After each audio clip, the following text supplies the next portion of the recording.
Mike, what's up, man? Welcome to the Dad Edge, my friend. Larry, good to be here. It's good to have you, man. Let's start out with some fun questions. We're gonna be talking about your very unique product that you have and how it actually came to be of bringing our kids together for to create memories with experiences with sports and all that good stuff, which I think is super cool. But let's start out with just some fun questions with you. I know you're the youngest of four kids growing up, and I'm Correct. just curious, what was it like being the youngest? Were you just constantly like I'm thinking of my youngest right now who's 8 and he's the youngest of four boys and I see like these certain characteristics in him and I'm curious, what was it like for you growing up being the youngest of four? Yeah, it's a good question, especially now as a dad of three. My kids are a little younger, 7, 5, and 2, and I look at my youngest the same way, and I'm like, man, this little one seems a little crazy. So was I that little one that was a little crazy? I don't have a recollection of being especially crazy, but I definitely, based on what my siblings would describe, was a little bit on the wilder side, and but also I think be able to roll with the flow as the youngest one is often forced to do.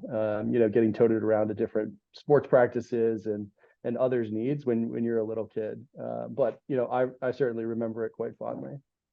That is it's interesting you say that because I have an 8-year-old and a 10-year-old and my 16-year-old plays football, so they come to all the football games and sometimes they're like, "Oh, another football," because they don't even really. And it's funny that we're talking about this very thing because they have zero interest in watching my son's football game because they're like, yeah, I don't get it. Like I Right. understand like they're passing it, like, but I don't even know what I'm looking at. And then, my oldest son does band and he also wrestles. So there are some days, man, that we are like committed to like an 8 or 10 hour day on big wrestling tournament days, and like my kids like literally just want to poke their eyeballs out like sitting there watching that. And of course like you're there for like 8 to 10 hours and you're only seeing your kid probably wrestle 3 to 4, maybe 5 matches at most. So Right. they're always in tow. But let me ask you this, being the youngest, looking back, did you feel at points you kind of had to have the loudest voice for anybody to pay attention to you? Yeah, I don't know. Like I was more like my wife will sometimes say like you never advocate for yourself. I'm like I advocate for myself all the time, just in subtle ways. Like there's subtle ways in which I'll be the first to suggest what we should go do because that's Yeah. often what ends up happening. So I think those are some subconscious skills that you learn as the youngest of being able to roll with it and how do you influence without the same authority as your older siblings. Yeah, man. I see this all the time, like with my little guy. Like I mean, but then again, he's got three older, loud brothers, right? And I see him like really trying to like, hey, I'm here, right? Right. Right. There's definitely a So volume component in my there is. household, the Yeah. younger you go. You know, um, I want to talk about your experience with your own father growing up. I know you and I were talking before we hit record today, and your father, unfortunately, passed away 7 years ago. And but you were very close to him. And what I can tell you, just doing this podcast for almost, gosh, it's 9 years, going on 10, that not there are several guests that I've had that have had not great experiences with their father. But what I've noticed is for men who have come on here, guests who have come on here, and they did have a good relationship with their own dad. Their dad did some pretty maybe unique things, or maybe even some pretty simple things to create like this connection with his kids, right? And you had a great connection with him. So just looking back, what did your dad do right? Yeah, it's a good question. Like my dad it was the oldest of 8 kids.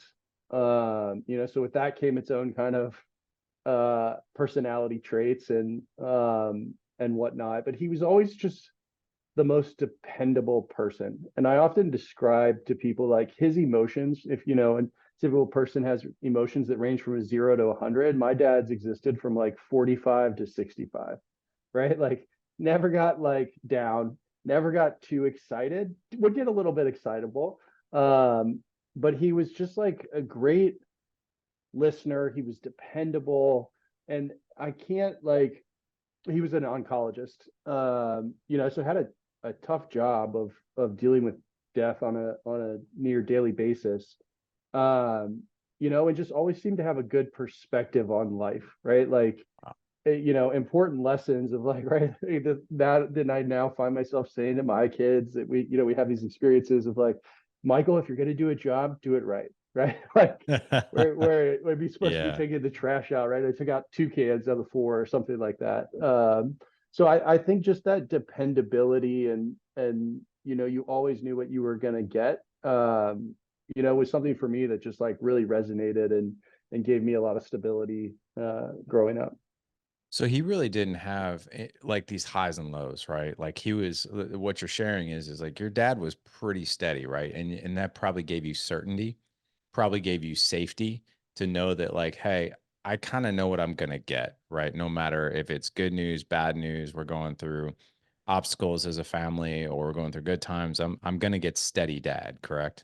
Right. Yeah. And there was this other, just as we talk about this, like one of the other things he always said that I loved was like, you got to enjoy each stage of life for what it is. Right. So when I Mm. was in college, I was graduated in 4 years, but I really wanted to stay for a fifth year because who doesn't want to, stay in college and not go to the real world? And he's like, you know what?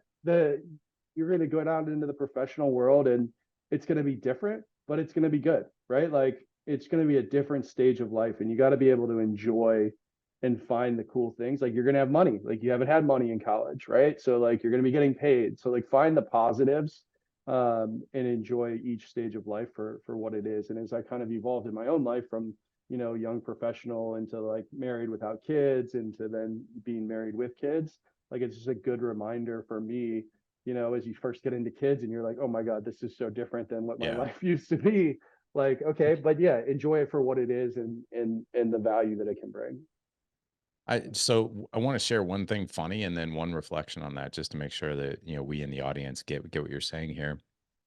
So your dad was, it sounds like when there was a new chapter to maybe open in life, whether that's graduating college or, becoming a husband or becoming a father and that kind of thing. Your dad was like, hey, as you navigate this next, chapter in your life, it's going to be okay. Like you'll be good. For Right. sure.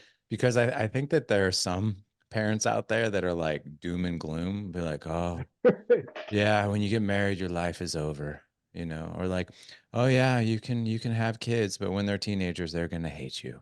Right. Right, So right. that's cool that he was like that. It's something kind of funny too, you wanting to stay in college for 5 years.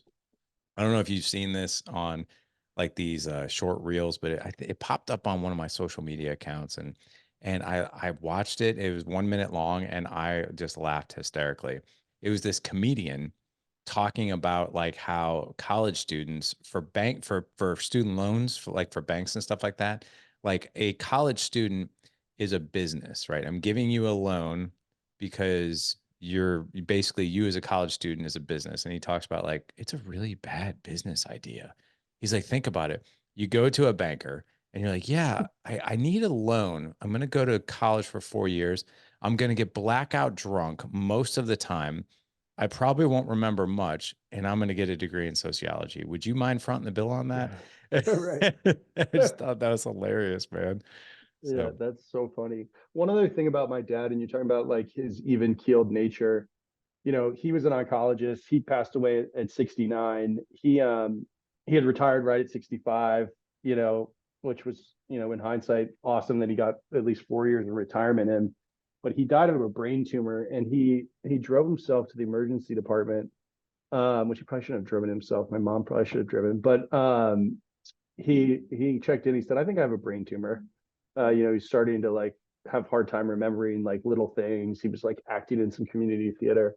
And glioblastoma is what he had, which is a really bad form of brain cancer. And you can try to treat it. And in most cases, you can live like 14 months. It's pretty bad quality of life. And he's like, listen, I've like had 69 great years on this planet. I've watched a ton of people go through this type of treatment and I'd rather just like let it run its course. He died 84 days later without ever fighting it. And, I think that was tough for some of us in the family, my mom in particular, right? Who was like, saw that in one way of, hey, you're not like fighting to live another day with us. And he was trying to kind of zoom back out and look at the big picture of like, listen, 69 years is great. Like, is it 82? No, but like it's been great. And I don't want to try to live for another 14 months that are going to be absolutely miserable. And I think that was an interesting choice. And I think a kind of a microcosm of like how he looked at the world. And, I certainly respect that and totally understand where he's coming from. Wow. And what a great lesson for all of us, and that great perspective. I think so many of us, it's really odd that you and I are having this conversation because my wife and I were just talking about this because we're at this age where we're suddenly, and we're not old, we're in our 40s, right? And but we're seeing like people we went to high school with, like either die tragically or like die from something, or like we're now at that age where we're starting to see friends lose their parents. And we both Mm-hmm. still have our both of our, all of our parents, but we're at that age now where people are losing their parents. And it's like it's this real wake up call. You look at death, I think, as an adult very differently than when you were younger. Almost like when you're younger, you're like, oh, it's so far off, right? But then it's when people around you are like, wow, it's getting more real, right? And my wife asked me, she's like, what would you do if you found out you had something terminal? And at first, my first knee jerk reaction was like, I'd be so angry. I'd fight it. I would Mm-hmm. be sad. I'd be depressed. And then, so I told her that and I was like, but you know what? On second thought, you know, I think I would look at my life and be like, you know what? It's been pretty awesome. Like, and it came from the ashes. Like and by the way, let me just for context, it's not always awesome. Like Right. there's some days that suck, right? And there are some days I'm an idiot as a father and a husband, make mistakes, and I'm just a moron. But at the end of the day, like I feel very blessed, and I think a lot of it had to do with a lot of work. So if anything were to happen, I'd be like, you know what? Like, yeah, like I had like 49 years on this planet, but I enjoyed it. It could have been horrible, but it was overall it was a good experience. But it sounds like your dad had the same perspective. Yeah, 100%. And I think like, and again, like you said, going through death, like again, my dad made it to 69, which is, less than average, but still pretty darn good. And you start thinking about like, oh, these kids. And I remember in high school, a couple of kids who lost their parents, right? Like, man, I should have done a better job being there for them, right? Like you view it all in this different lens as you start to go through it yourself. Yeah, that is so true. Yeah, I want to transition. So first of all, thank you for sharing that about your dad. I mean, I always like to try to pull the gold if you've had a good relationship with your father. Try to pull the gold out of that. One other question, just about your dad and your mom. Watching your mom and dad how long were they married for? They celebrated their 45th anniversary, I think it Wow. was, right while he was, in that 84-day period of kind of decline. So I want to take you back to your childhood. Just kind of, the audio and the video of memories kind of pops on when we're about 6 or 7 years old, right? That's like when we start to recollect. But as you think about your childhood and just certain visions and images and experiences you had just watching your mom and dad, just be married, just be a couple, right? Just Mhm. just love each other.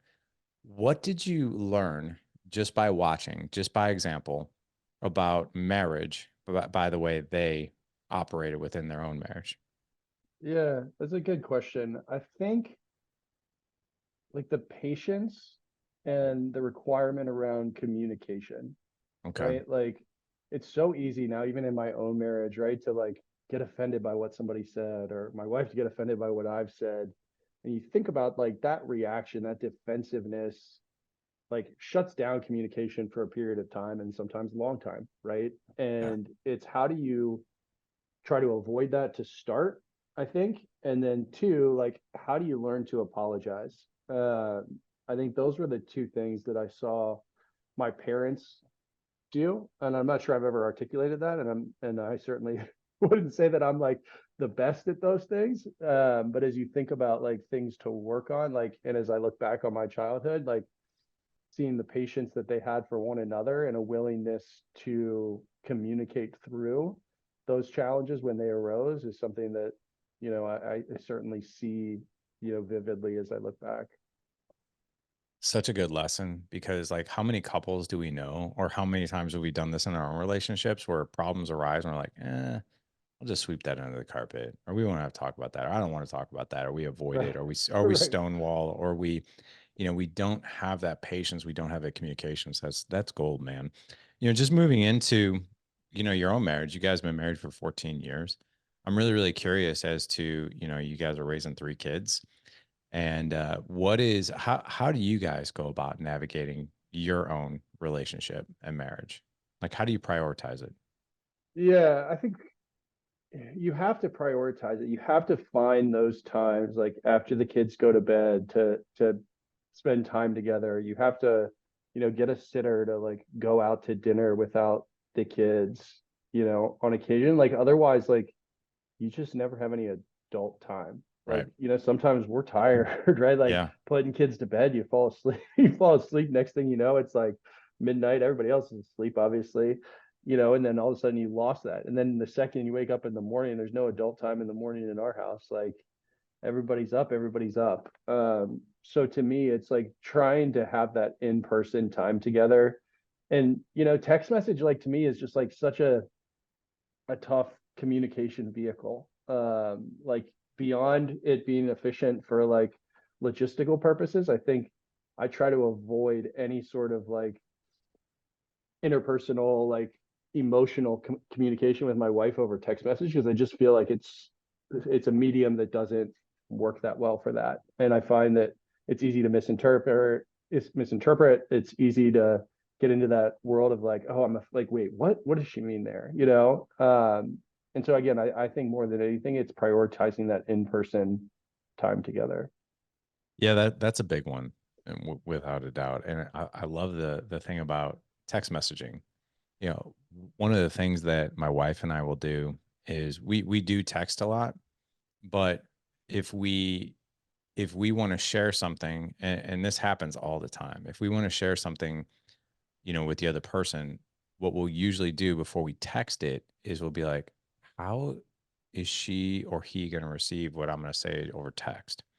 And if there's a question around like, I'm not really sure, like this could be perceived in a different way. Like, because if you think about it, when you're talking, it's easier to share what it is that you want to share or talk about or whatever. And it's easier to understand where's this person coming from, right? But when it's text message, you're sending that text message through a filter of your own. Well, then depending on that person's experience, could be a few minutes prior or that day or whatever, or the last experience they had with you, they're filtering this message through another filter. So there's like two different filters this thing's going through. And it can be perceived every different way. So one of the things we do is we use that audio portion, Mm, like, and we'll use our voice, right? So it's like, hey, I just want to leave this audio because I know this message might have come across whatever, but it doesn't. I just want to let you know where this is coming from. This is coming from this, and this, and here's what I wanted to ask or say or whatever. And what I find is that lands so much better at times, especially when things are triggered or fiery or that kind of thing, is those audio messages like that, so the person can, so she can hear the tone of voice and where it's coming from. It's not being interface, it's gentle, like that kind of thing. yeah, that's such a good suggestion, right? Because you think about like communication is based on so many things. Like right now, you and I can see each other, and you have the audio, right? Like take away the visual, like still have at least the audio. Take away the audio, Yeah. and without those things, everything the brain is automatically going to fill in with some assumption of what those things look like. Yeah. When it's just words on a phone, like Yeah. there's a lot of assumptions that have to be Oh yeah. made. So many. I find this too, like I know your kids are younger, but I have a 17 and a 16-year-old. And when I text them, like, like it'll be something like just a question, be like, why are you upset? I'm like, I'm not, what? Like, I'm not upset, So like, you have to do that with the kids are older too. But getting to your kids, you have 3 kids. Uh, you have one boy, I'm sorry, 2 boys, 1 girl, correct? Yeah, 7-year-old girl, 5-year-old, and 2-year-old boys. All right. And we're done, right? You said We're done. We're we're done. done. We're stopping at three. That's what we said. And we have 4. Yeah. um, So you have this incredible idea, product, and thing that you came up with. And I know you're a football fan, correct? You're like a diehard Bengals fan, right? I'm a diehard Bengals fan. That's Yeah, correct. man. And by did you go to OSU? I went to Indiana. I live in Okay, Columbus, right. but I went to Indiana. So a few years ago, me and my oldest boys, we went out to an Ohio State versus Michigan State game. Oh, And nice. that was one of the coolest experiences, man. Like just seeing Ohio State. So I've been to Columbus many, many times, and I actually love Columbus. I always say like I never had a bad meal in Columbus. Like the food there is great. Yeah, it's a But good spot. it's a good spot. But for you, this idea of future fans, like this way to connect with your kids, it actually came from a bit of a struggle you had with your daughter. And as I read your story, I was like, oh my gosh, this makes total sense. And even as my two youngest sons watch my one of their older brother play football, they're completely not into it because they don't understand it. But you had that struggle with your daughter. Yeah, so 2 years ago, January 2022, the Bengals win their first playoff game in 31 years. Okay. I'm 40 now. So at the time, it's been like the first win since I was 6 or 7. I'm at that first playoff game. My brother and I are in the seats that we used to go to games with my dad. He's, passed away 5 years prior at this point, and we're hugging each other, we're hugging everybody around us in this like magical euphoric moment of what it's like to experience a playoff win. And I'm hugging people like that, Larry, I'm probably not hugging in any other walk of life, Sure. right? And Yeah. like that's what made it so cool. So fast forward, that was the wild card round, divisional round. I'm back at home and I'm like literally grounded for the rest of this playoff run because my wife is 36 weeks pregnant with our third. And so I can't go to the games anymore. COVID's still kind of a thing. We're being a little precautious given she's pregnant, so I'm watching these games at home. Okay. And my daughter, 5 at the time, like, I don't know, I just thought she was going to come out of the womb like the coach's daughter in Remember the Titans, right? This like little football Oh my savant God. Yeah. that just knows everything about football. And we have Yeah. season tickets to hockey and soccer here in Columbus. I watch a lot of football. She chose the Vikings when she was 3. Like I told her she could choose whatever team she wanted, just not in the AFC North other than the Bengals. She went with the Vikings because of the purple. And she's into like the pageantry around these games, right? Like she knows the Bengals mascot, she knows the fight song, right? Like she loves Skyline chili dip. But the second these playoff games came on, like she was out of there. Like, and despite for years me trying to like pause the TV, explain what the heck was happening, and it was like this mixed emotion of like, man, I'm experiencing these playoff games that I've never a playoff run that I've never experienced before, but I've got like unable to share it with my daughter, who I'm so excited to share it with. Yeah. And it took me back to 6 months prior for Father's Day. Again, she's 5 at the time. She and my wife had given me this product where you learn chess through a storybook.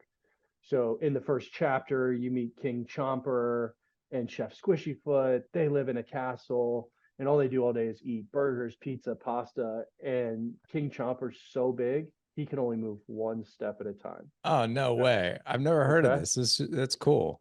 Yeah. So each chapter, you meet a new character who's a new piece on the chessboard, and then you play with the piece that you've just learned and the ones you've learned to date.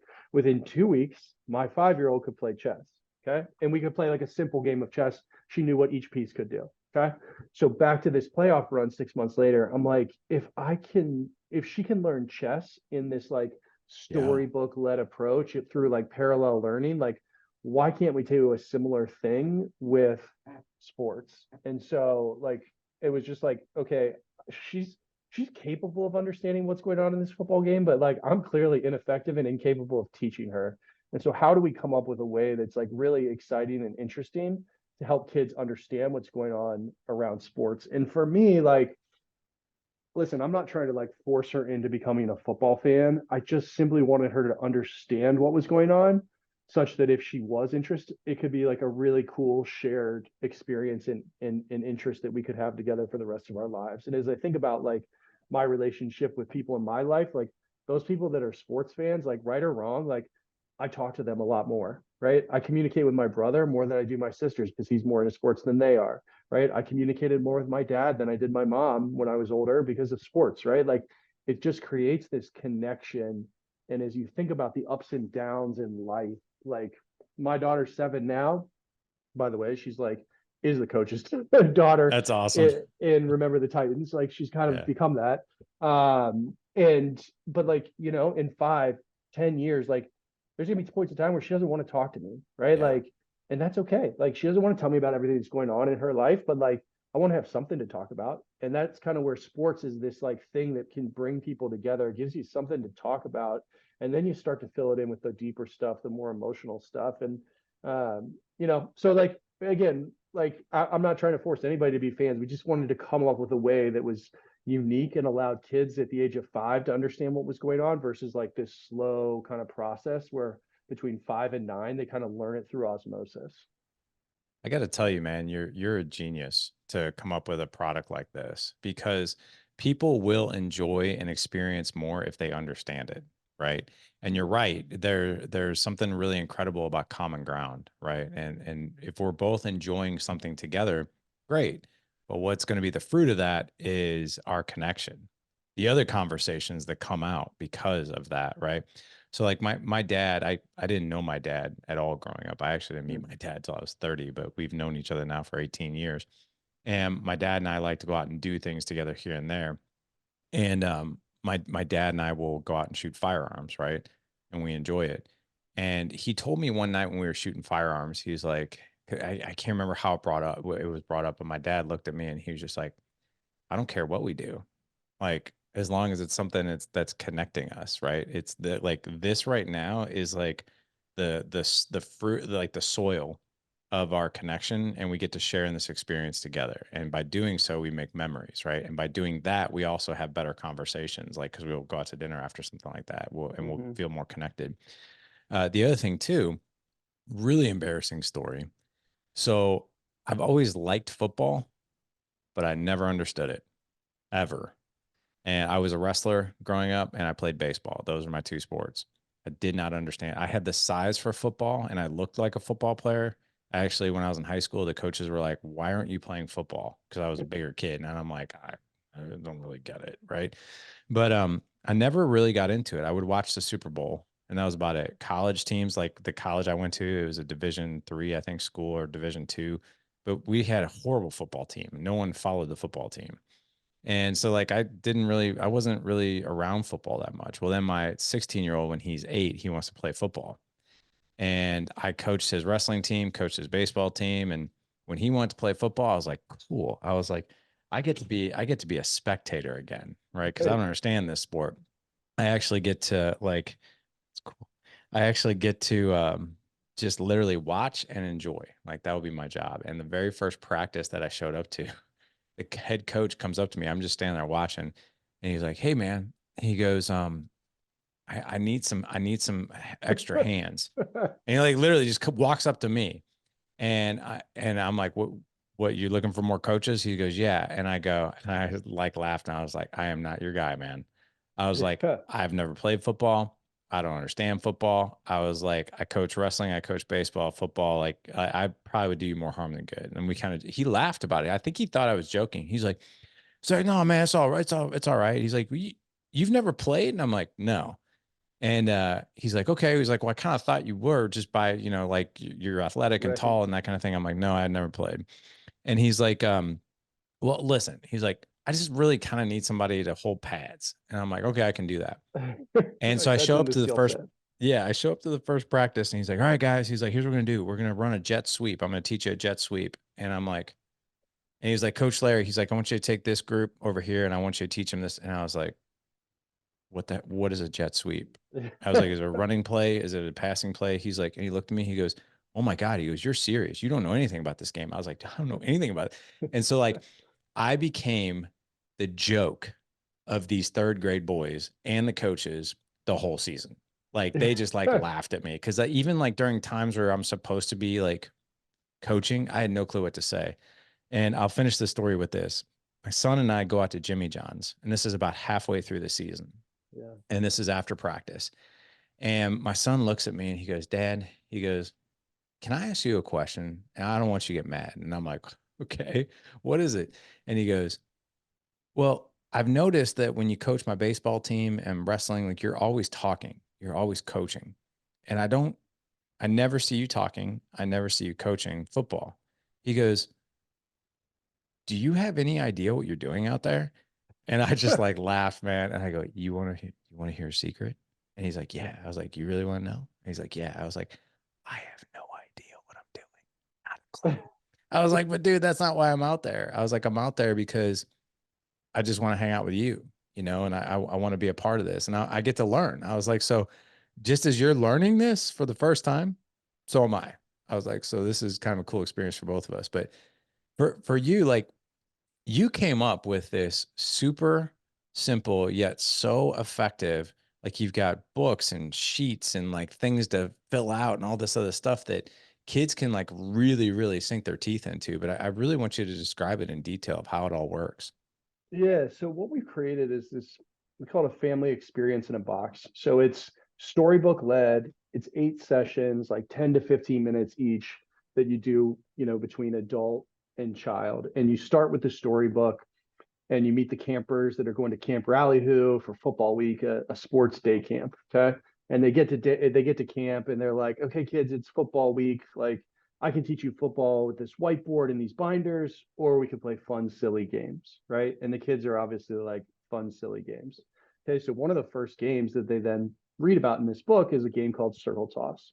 So imagine four kind of rope hoops on the ground, and you stand in the first one and you have four beanbags. So you've got to throw one of those beanbags into the next hoop. If you make it in, you get four more tries or another first try. If you get it into the last hoop, excuse me, eventually, you get 6 points and you get to dance the scratchy bottom hop, okay, which is this Oh dance that my we God, invented. that's awesome. So it's this super simple game, okay? Embedded within it are the exact rules of football, exact rules of downs in football, and touchdowns being worth 6 points at the end, right? And celebrating when you get a touchdown. So, unbeknownst to the kids, they've just read about and learned this basic hoop toss game that will eventually get connected to downs. They then open up a box within this like broader box that they get, and they get to play circle toss themselves. So they get the four beanbags, they get the four rings, and so it's this advent calendar like experience that you read about something in the story, and then you come back and you get to open a product, a subsequent kind of surprise box that kind of hits home as to how it all works. And so we teach in all these various ways, right? There's a lunch guy, Larry, who's in the lunchroom, right? He hands out lunches sometimes. Sometimes he throws lunches, and other times he runs those lunches himself out to the kids, right? So he eventually gets connected to what a quarterback can do. We've got rhymes and mnemonics, right? And so all these different ways. We hired my daughter's actual elementary school music teacher to help rhymes and mnemonics, right? So like in circle toss, there's this fourth try decision. Can I make it? Should I try? On the fourth, I must decide, right? So Oh, that's a cool. that's a concept a kid learns in this beanbag toss game that then later we get connect when we connect it all to football, right? That same phrase also applies. And so the way it works, the book spans Monday through Friday. On Wednesday at camp, it's a rainy day. They're like, kids, tell us everything you've learned about football this week. And the kids are like, wait, what? We haven't learned anything about football. And like, as a kid of the 80s, this is kind of that Karate Kid moment where I like, was just thinking okay, that. Daniel's son has not just been painting the fence, right? And they're like, hey, how many tries do you think this team has to get to that yellow line? And the kid's like, well, if it's like circle toss, 4 tries. They're like, it's actually just like circle toss. Like, what do you think happens if they do get to the yellow line? They're like, 4 more tries. Yeah. And they're like, okay, what happens if you get to the end? 6 points, scratchy bottom hop. Like, they're like, okay. So it all gets connected, and we're not taking a kid from like a 0 out of understanding to a 10 out of understanding. We're trying to get them from like a 0 to 3, right? Like I'm a Yeah. football fan. I could have answered any question my daughter had about football, but she had no idea she didn't know enough to ask any questions. Like it's really hard to get a kid from like 0 to 1, 0 to 3. And so we help establish that foundation. And the last thing that they receive in the product, the kids in the storybook receive it, and then the kids themselves receive it, is this like activity book which has a lot of like fun worksheets to do together. Like there's a score sheet that a kid fills out like while watching a game. There's game watch bingo where it's like, okay, there's a challenge flag, there's a punt, right? Like we don't talk about challenge flags in the book, but that's the starter point for the kid to be like, hey dad, what's a challenge flag, right? Okay, now you've got enough contextual understanding. I can effectively answer that question and you'll understand it, right? And it kind of creates this world where like we can have a shared interest around games together. And it's been so incredibly special to watch my own relationship with my daughter. kind of evolve and grow in this way. Like two of my greatest memories, like I said, she chose the Vikings. You know, I took her up to a Detroit Lions Vikings game Oh, on a cool. Saturday night, stayed at a hotel, went ice skating. We went to the game the next day. The like Vikings lost, but like she didn't care. It was just like so much fun. And for her to be able to like be engaged with what's happening in the game versus Yeah. like, you know, every 5 minutes, let's go to the concession stand at halftime, let's leave, you know, like that is just like so special to me. And again, like sports are this unfortunately like rare thing that can span like political lines, it can span socioeconomic divides, and it can span generations. And there are very, very few things left like that in this world. And so to be able to like spread that more is like, you know, a huge part of our mission and what we're trying to do. Man, that is so cool. I'm sitting there as you were sharing that stuff. I was like, oh my God, he Miyagi'd them. He Miyagi'd her, right? It's Right, like, show me sand the floor, right? Or it's like, show me right, what right, right. what are they going to do? That is such a cool, creative way to teach a kid about sports because it's interactive. Not only are they like doing something like through a book, but they're actually like physically doing something like I saw on your website, the ropes that you're talking about and throwing the Yep. beanbag. And that is so cool. And I know you guys are also coming out with a product in the spring for soccer, right? Yep. So our goal is to have all major sports covered here in the next 2 years. Soccer is up next, and that'll be out later this spring. That's so cool, man. Are you a Ted Lasso fan?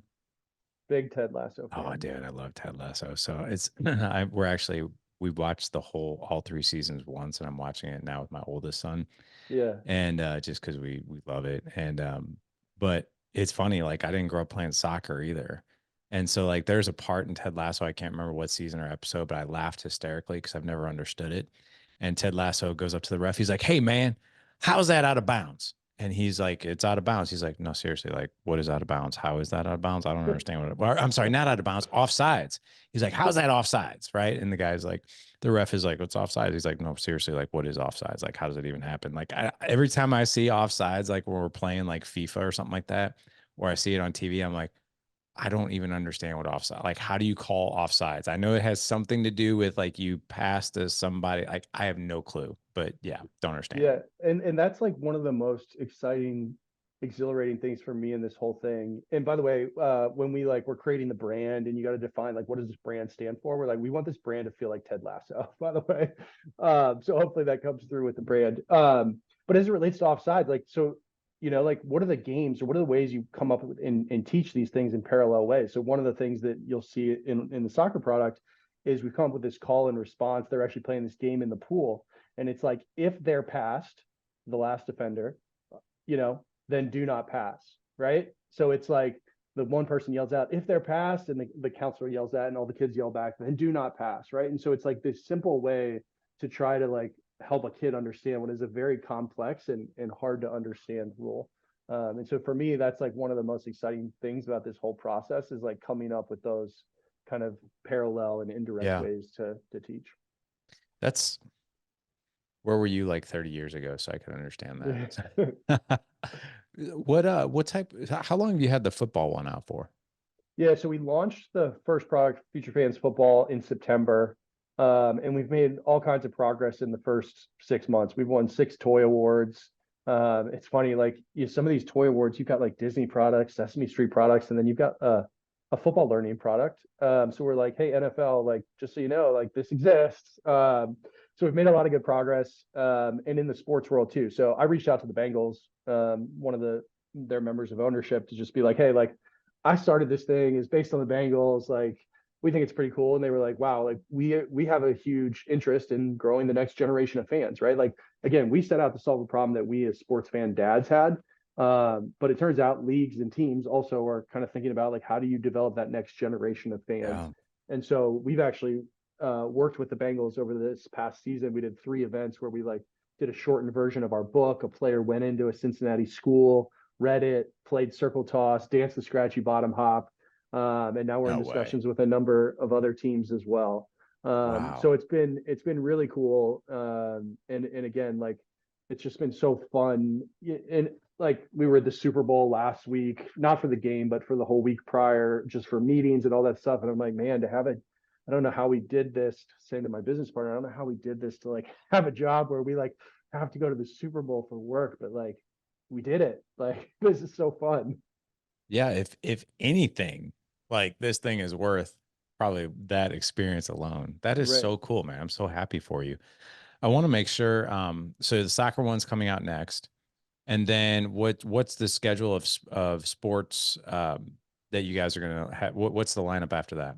Yeah, then it'll be basketball, baseball, and hockey. And then we'll see if we get to like tennis and golf, right? There's obviously we've done market research on market size of these things and whether or not we think they'll be big enough markets. But we're definitely committed to those kind of five major North American sports.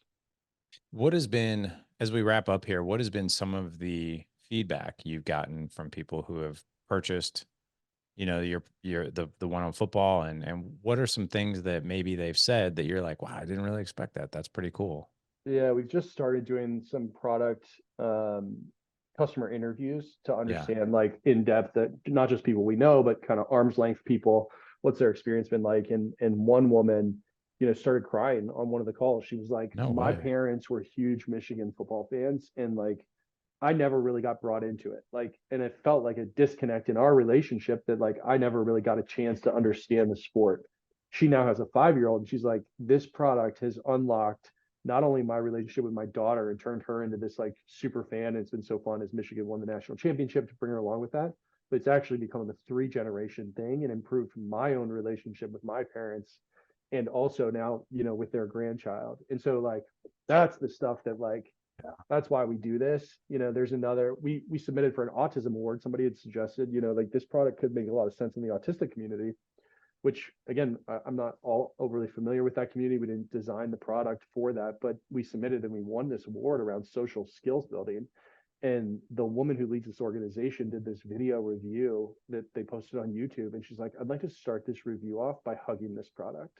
And so we talked to her and we were like, and she's like, you guys must have had an expert on the team, like the way you've just, done all these things. And we're like, I guess a blind squirrel finds a nut every now and then. Like we were just teaching and trying to come up with using our own dad intuition of how to do this stuff. And so it's just been really cool to hear about those connections that get created. And we were talking to a potential investor who said something that really hit home with me. He's like, the worst case scenario is somebody spends $60 and buys this product and like they spend a couple hours doing something with their kid.